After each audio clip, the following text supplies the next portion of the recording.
shirkadda Orange Worldwide oo ka shaqeysa deeqaha waxbarashada raadintooda iyo iibinta guryaha Turkiga ku yaala ayaa markii u horeysay xafiis ka furatay magaalada Jowhar ee caasimadda dowlad goboleedka Hirshabelle.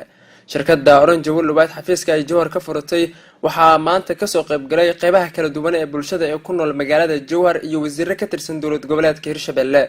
waxaana halkaasi bogaadin loogu jeeday shirkadda Orange Worldwide iyadoo shirkadda madax ka tirsan ay sheegeen in xafiiskan Jowhar ay ka furayaan ay wax badan ugu qaban doonaan qaybaha kala duwan ee bulshada ku nool magaalada Jowhar.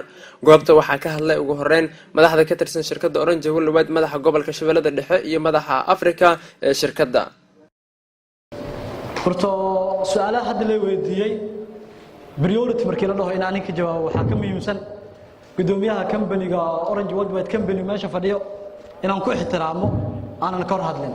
laakiin muhiimadda codka la siiyay ayaa waxay tahay in aan ka hadlo labo program oo Orange Worldwide company quseeyo oo ah programkan Hirshabelle ee Jowhar sababta nagu dhalisay inaan keenno iyo faa'iidada ugu jirto iyo waxyaabaha uu qabanayo si detail ah qofka inuu ka faa'iideysan rabo sida ugu faa'iideysan lahaa.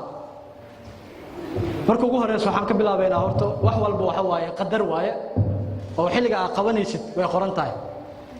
maadaama aniga aan ahay dhalinyaradii reer Jowhar oo iskoolaadii Jowhar wax ka bartay oo jaamacadihii Muqdisho u aaday, waxaa marka ardayga oo horto gobol ka baxo oo wax soo barto waxaa muhiim ah inuu gobolkiisa ku soo laabto isagoo wax faa'iido u wado ama kala hataa gacantiisa wuxuu ku yaqaan ugu faa'iideynayo. horta inaad barato shaygan wax uu yahay Orange maxay qabataa dad badan laga yaabaa aqligooda inuu ku soo dhaco Orange cabitaan ma qaybin doontaa ama cabitaan ma iibisaa, laakiin Orange waxyaalaha ay qaban doonto waa barnaamij oo service ama adeeg. barnaamijyadaas oo baahidooda ee ka jirta maanta wadankeena Soomaaliya gaar ahaan gobolada Soomaaliya ay ka mid tahay magaaladani Jowhar. shirkadda Orange ayadoo ka jawaabayso baahida deegaanka iyo dhalinyarada ku nool deegaanka iyo waalidiinta intaba waxaan jecleysanay xafiiska shirkadda inaan keeno magaaladani.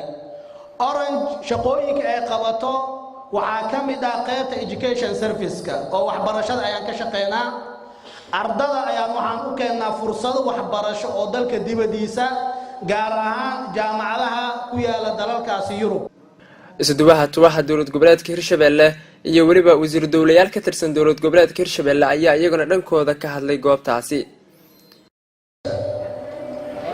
waxaan ku darayaa aniga oo kaliya inay muhiim tahay jaaniska maanta ay noo keentay shirkadda Orange, waliba inay nagala soo daaheen oo aan u baahneen annaga laftirkeena waqtigii aan ardaga ahayn inaan ka faa'iideysano fursaddan oo kale haddaynu soo marinahay. doodaas waxaan daran lahay tiimka u qaabilsan Jowhar shirkadda ka gaabiyeen in maxaa la yiraahdaa Jowhar laga daafuro markii hore second u noqoto. waxaa leeyahay doctorka Sikriya aniga eedda saara sababtoo ah asaga meesha noo joogo. ma rabo inaan hadalka ku dheeraado, waxaan hadalkayga ku soo koobaa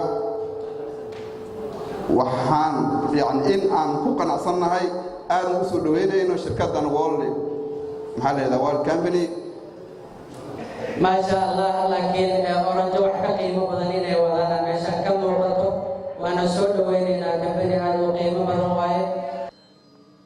waa markii u horeysay oo xafiis caynkan oo kale laga furo magaalada Jowhar caasimadda Hirshabelle isla markaana ka shaqeynaya raadinta deeqaha waxbarasho ee Turkiga iyadoona sidoo kale shirkadda ay qabanayso sida ay sheegeen iibinta guryaha Turkiga ku yaala.